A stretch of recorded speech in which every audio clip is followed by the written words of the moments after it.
हमारे need, whenever we need something, and then we look at the world. And when we don't need anything, and then we look at the world, उसमें अंतर मिलेगा। मैं आपको उदाहरण दूं, हम मार्केट जाते हैं, फर्ज कीजिए मुझे भूख लग रही है, तो मार्केट में सब दुकानें हैं, लेकिन मुझे वही दुकानें दिखेंगी जिसमें खाना मिल रहा है, मिठाई मिल रही है, जो भी है, मेरी भूख मिटाने के लिए जो जरूरत है उसके तरफ देखूंगा। Suppose I need to buy clothes, I see only those cloth shops and nothing else. And suppose you are a person like Socrates. कहते हैं Socrates एक बार वहां गए थे, मार्केट गए थे, और उनके जो शिष्य थे उनको आश्चर्य हुआ। मैंने कहा, मास्टर आप मार्केट गए थे, किस लिए गए थे? तो उन्होंने उत्तर दिया, बहुत सुंदर उत्तर दिया, I wanted to see how many things I can do without in my life. अब सोक्रेटिस का परसेप्शन कैसा है? He is just an onlooker. एक स्वामी विवेकानंद एक बहुत सुंदर उदाहरण देते हैं आर्ट के बारे में, आपको बताता हूँ। कहते हैं, तो शायद आपके जीवन में ये अनुभव भी करते हो, एक आर्ट एग्जीबिशन हो रहा, आकार ग्रुप का या आप लोगों का ग्रुप का एग्जीबिशन हो रहा है।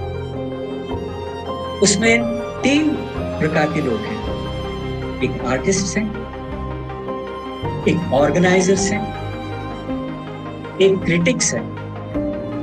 इन तीनों की मनस्थिति कुछ अलग है।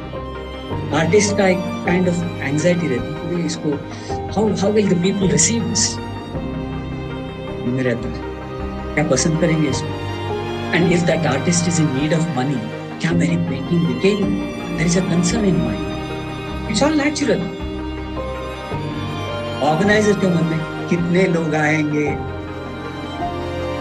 इसका कल न्यूज़पेपर में आएगा कि नहीं, अरे टीवी वाले क्यों नहीं आए। That is, these people's minds are not in the exhibition.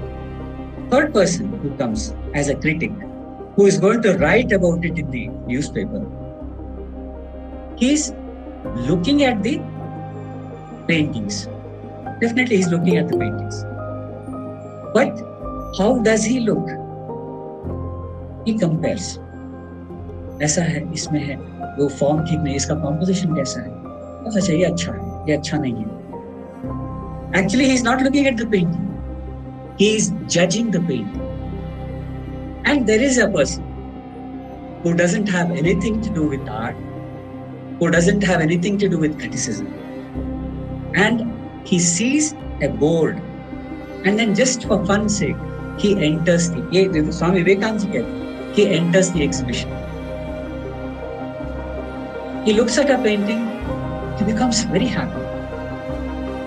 दूसरा पेंटिंग देखता है, probably it has got some social subject में, देखने के बाद उसको लगता है कि भगवान, we are suffering. That is, he is really observing the paintings, and yet he is not attached to the paintings. आपको ये अगर पूछूं, यार आप इस क्वेश्चन को अपने आप को पूछें, who enjoys the exhibition most? It is the onlooker. It is the person who has come uninvited to the exhibition. He enjoys the show, and if he sees the person or the artist who is standing near the painting which he liked most, शायद वो बोलेंगे भी नहीं, उस artist के back पे थोड़ा सा पैट करेंगे, सीरियल आएंगे, give him a sign and walk out. Perception में कितना अंतर है देखिए, नीड आ गया, अपब्रिंगिंग हो गया, नीड आ गया। Third thing is, we are a social group. In fact, man is a social being बोलते ही हैं। तो हमारे दोस्त ने किसी के बारे में कह दिया, वे वो बहुत अच्छा आदमी है, बहुत बढ़िया है। Probably you are not have had any interaction with that person. Maybe you would have seen him from distance. जब आप उनको मिलेंगे, तो आप उनको कैसे मिलेंगे? वे तो बहुत अच्छा आदमी है, फलाना फ्रेंड जिसने मुझे कहा था ये बहुत अच्छा आदमी है। It's quite possible opposite may be the case, क्योंकि उस फ्रेंड ने अपने ओपिनियन को आपको बताया था और you got influenced by that opinion. And आज अगर आज आपको पूछें तो शायद आपको अनुभव भी होगा, हमारे प्रॉब्लम्स इस ओपिनियन के बारे में बहुत उलझे हुए हैं। They are all jumbled up and unfortunately there is nothing like मतलब proper and nice amicable relationship and contact. तो क्यों है? Every time there is an opinion. आजकल मीडिया ने तो हद ही कर दिया, वो एक व्यक्ति के बारे में शुरू कर देता है तो उसको एकदम जैसे एवरेस्ट पे चढ़ा देंगे, एंड हो सकता है आफ्टर अबाउट 10 or 15 days तो उनको एकदम ऑपोजिट व्यू बता देंगे। कॉन्सिक्वेंटली व्हाट हैपेंस इज, हमारे मन में आता, अरे मुझे लग ही रहा था ये आदमी अच्छा कैसे हो सकता है। And both these opinions which I have made, when I saw those things which were talking high about that person, उस टाइम में मेरे सिर हिला था, हाँ बिल्कुल सही है। अब जब ऑपोजिट बोला जा रहा है, I get influenced. Consequently what happens is, ये जो बातें हैं they influence our perception. What type of perception should we have? We are artists, और मुझे विश्वास है कि भी आप सबको ये objective perception आया होगा, otherwise you wouldn't have been able to create such wonderful works of art. But still, कैसे हमें perception को थोड़ा broaden करना है, थोड़ा expand करना है इन चीजों। One wonderful thing that happens in our mind is we are able to have an experience without any opinion from others, without any adjective, कोई विशेषण, अच्छा बुरा के बगैर भी हम लोग अनुभव कर सकते हैं। मैं सौम्या श्री रघुनंदन सर को तहे दिल से धन्यवाद करती हूँ।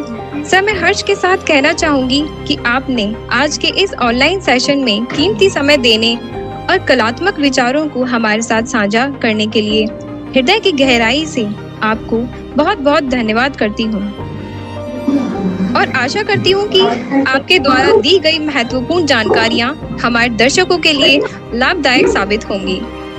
इसके साथ ही मैं हमारे दर्शकों का भी धन्यवाद करती हूँ जिन्होंने अपना कीमती समय निकाला और इस सेशन को सफल बनाया है।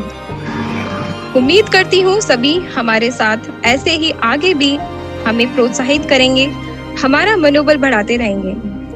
मैं आप सभी से निवेदन करना चाहूंगी कि आप सभी हमारे व्हाट्सएप ग्रुप दर्पण अपडेट्स का हिस्सा बने, जिससे कि हमारे आने वाले सेशन से संबंधित महत्वपूर्ण जानकारियां आप तक पहुंचा सकें। अनफोल्ड क्राफ्ट के सोशल प्लेटफॉर्म इंस्टाग्राम को फॉलो करें और फेसबुक पेज को लाइक करना ना भूलें। प्यारे दर्शकों, आप में से जो भी इस सेशन का ई-सर्टिफिकेट लेना चाहते हैं वो हमें फ़ोन कॉल या व्हाट्सएप मैसेज के माध्यम से संपर्क कर सकते हैं। हमारा कॉन्टैक्ट नंबर है 7073345025। मैं दोबारा दोहराती हूँ, 7073345025। ये सारी जानकारियाँ आपके लिए चैट बॉक्स में उपलब्ध हैं। Last but not the least, we at Unfold Craft Darpan are very grateful to all of you for joining our today's online session. So we will see you all in our next upcoming session. Till then, have a great day, stay healthy and stay safe. This is Soumya Tiwari signing off.